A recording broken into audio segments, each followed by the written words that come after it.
Hey, what's going on? Welcome to another episode of The Way I See It.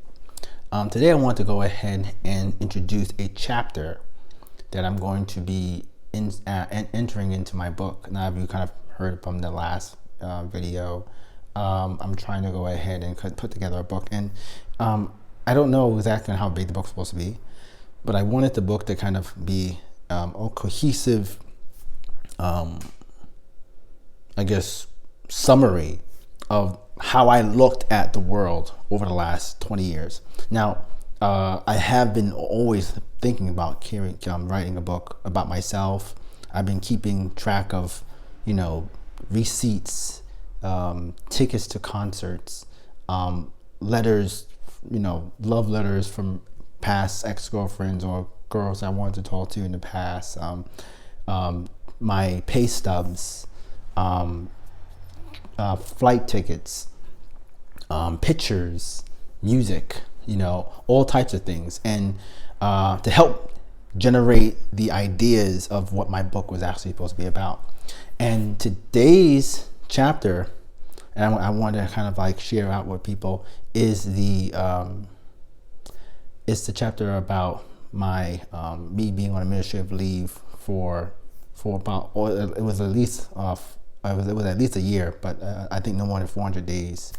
The idea about that was that it was like one of the most challenging times in my life, because I was just dealing with like going through like this like divorce type of thing with, that was, I didn't really know how, it was so surreal. And then like the one job after that, I had two jobs at that time, and both of them like fell apart.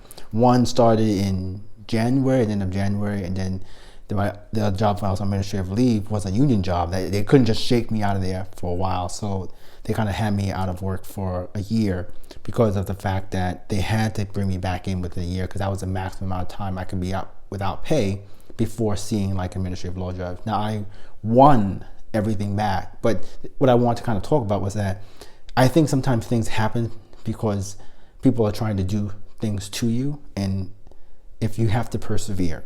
And I wanted to kind of talk about that in this chapter, like how it all came about, what I was actually looking to get done, and then what happened when I came back. One of the reasons why I wanted to do that is because of the fact that I've always thought that having a business was an opportunity to help you to protect yourself from adversity like that. My dad owned his own business on top of actually having his own job on the side, and it helped us many times in our family.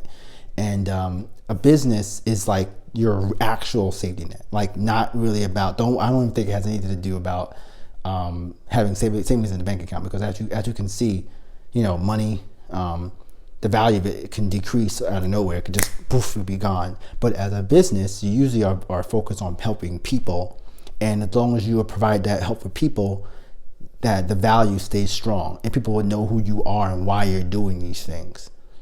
So truth, value, and protection, of like your financial support and stuff like that is one thing I'm looking to go ahead and do. So hopefully by the time that this video comes out, you'll see the link in the description below. The application is running on something called Netlify. I might make a video about Netlify and why I think it's a great place to build your site rather than Squarespace or WordPress. Netlify is really great, especially when you are interested in like programming in any standpoint. It's really great. So talk to you guys soon.